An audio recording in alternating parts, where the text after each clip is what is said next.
Hello दोस्तों, चलिए आज हम हिंदी का सेकंड चैप्टर देवनागरी लिपि पढ़ते हैं।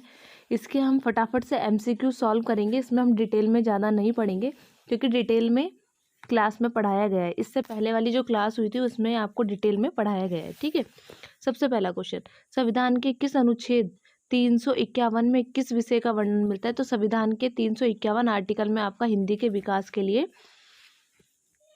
विषय मिलता है। ठीक है। सेकंड क्वेश्चन में आता है, संविधान के किस अनुच्छेद में वर्णित है कि संघ का यह कर्तव्य होगा कि वह हिंदी भाषा का प्रसार बढ़ाए? प्रसार हो चाहे विकास हो, एक ही बात है, तो उसका है 351। थर्ड क्वेश्चन में आता है, किस लिपि से देवनागरी लिपि का विकास माना जाता है? तो यह है आपका ब्राह्मी लिपि। चौथा क्वेश्चन, हिंदी किस लिपि में लिखी जाती है? तो वो आपकी देवनागरी लिपि में लिखी जाती है। ठीक है।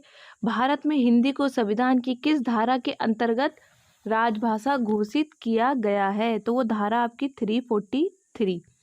ठीक है। अगले क्वेश्चन में आते हैं, किस तिथि को हिंदी राजभाषा बनाने का निर्णय लिया गया था? वो लिया गया था आपका 14 सितंबर 1949। इसी को हम 14 सितंबर को हम हिंदी दिवस मनाते हैं। तो किस तारीख में निर्णय लिया गया था आपका? 14 सितंबर 1949। अगले क्वेश्चन में आते हैं, देवनागरी लिपि का सर्वप्रथम प्रयोग किस राज्य से हुआ है? तो ये हुआ है आपका गुजरात राज्य से। ठीक है। अब गुजरात राज्य से कैसे हुआ है? 8वीं-9वीं सदी में गुजरात के राजा जयभट्ट के लेख में देवनागरी लिपि यूज हुई है। ठीक है। अगले क्वेश्चन में आता है, कौन सी भाषा देवनागरी लिपि में लिखी जाती है? तो गुजराती। ठीक है। पंजाबी गुरुमुखी में लिखी जाती है, बंगला, उर्दू, ठीक है, ये देवनागरी लिपि में नहीं लिखी जाती, खाली गुजराती लिखी जाती है। अगले क्वेश्चन में आते हैं, देवनागरी लिपि में स्वर वर्णों की संख्या है कितनी है आपकी? 11। ठीक है। भारत की राजभाषा क्या है? भारत की राजभाषा हिंदी। सभी को पता है, खाली हिंदी है। ठीक है।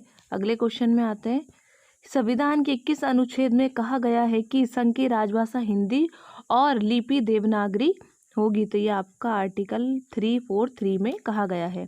देवनागरी लिपि मूलतः क्या है? तो यह है आपके अक्षरात्मक। अगले क्वेश्चन में आते हैं, इनमें से कौन सी लिपि नहीं है?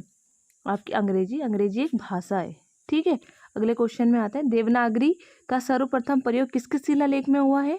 जयभट्ट। अभी बताया था ना, जयभट्ट के शिलालेख में देवनागरी लिपि मिली थी। अगले क्वेश्चन में आता है, देवनागरी लिपि का विकास माना जाता है, ये माना जाता है आपका ब्राह्मी से। देवनागरी लिपि की सबसे बड़ी विशेषता क्या है? यह है सर्वाधिक वैज्ञानिक लिपि होना, एक ध्वनि के लिए एक ही संकेत होना। अभी जैसे हम अ बोलते हैं तो अ के लिए अ एक संकेत निकल रहा है ना, अगर हम ई बोलेंगे तो ई के लिए ई ध्वनि निकलेगी, न कि अ। ठीक है। तो इसलिए सर्वाधिक वैज्ञानिक लिपि होना, एक ध्वनि के लिए एक संकेत होना। अगले क्वेश्चन में आता है, देवनागरी लिपि के विषय में क्या सत्य नहीं है? इसकी उत्पत्ति नागर ब्राह्मणों से मानी जाती है, सही है। यह वर्णात्मक लिपि है, सही है। यह दाएं से बाएं लिखी जाती है, सही है। नहीं, सही नहीं है। बी और सी, मतलब यह दाएं से बाएं कहाँ लिखी जाती है? ये बाएं से दाएं लिखी जाती है। ठीक है। और सेकंड, यह वर्णात्मक लिपि का है, ये तो अक्षरात्मक लिपि है। ठीक है। तो इसमें बी और सी आपके गलत हैं। अगला क्वेश्चन, भाषा और लिपि है यह एक दूसरे के पूरक। ठीक है। अगले क्वेश्चन में आता है, निम्नलिखित वर्ण संकेतों की सहायता से भाव या विचार की अभिव्यक्ति को क्या कहते हैं? वो कहते हैं लिपि। ठीक है। उच्चरित ध्वनि संकेतों की सहायता से भाव या विचार की अभिव्यक्ति कहलाती है, क्या कहलाती है आपकी? वो कहलाती है आपकी भाषा। ठीक है। एक मिनट, कौन से क्वेश्चन में थे हम? इस पे, भाषा पे। अगले क्वेश्चन में आते हैं, देवनागरी में अ की 12 खड़ी का सुझाव किसने दिया था? ये दिया था आपका काका कालेकर ने। ठीक है।